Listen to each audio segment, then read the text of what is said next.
दक्षिण सोलापूर तालुक्यातील कुंभारी जिल्हा परिषद गट आणि पंचायत समिती गणासाठी आज अत्यंत चुरशीच्या वातावरणात मतदान पार पडले। सकाळपासूनच मतदान केंद्रांवर मतदारांच्या रांगा लागलेल्या दिसल्या। ज्येष्ठ नागरिक, महिला, शेतकरी आणि पहिल्यांदाच मतदान करणाऱ्या तरुणांनी मोठ्या उत्साहाने लोकशाहीच्या या प्रक्रियेत सहभाग घेतला। प्रशासनाने चोख पोलीस बंदोबस्त ठेवला होता, त्यामुळे बहुतांश ठिकाणी मतदान शांततेत पार पडले।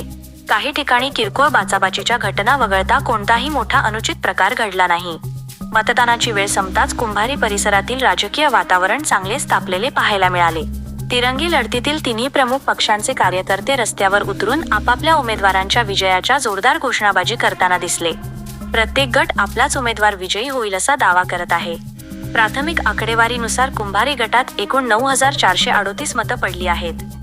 या आकड्यांच्या आधारे स्थानिक पातळीवर अंदाजे 60% मतदान झाल्याचा प्राथमिक अंदाज व्यक्त केला जात आहे, जो या भागातील पूर्वीच्या निवडणुकांच्या तुलनेत समाधानकारक मानला जातो।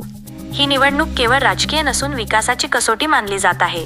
पिण्याचे पाणी, रस्ते, शेतीचे प्रश्न, रोजगार आणि स्थानिक सुविधा या मुद्द्यांवर मतदारांनी आपला कौल दिल्याचे स्पष्टपणे दिसून येते। आता सर्वांचे लक्ष मतमोजणीकडे लागले आहे।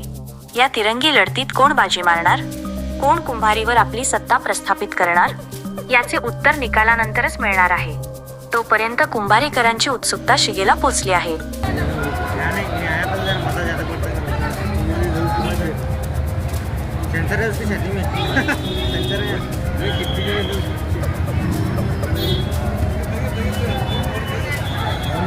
वातावरण तैत हा का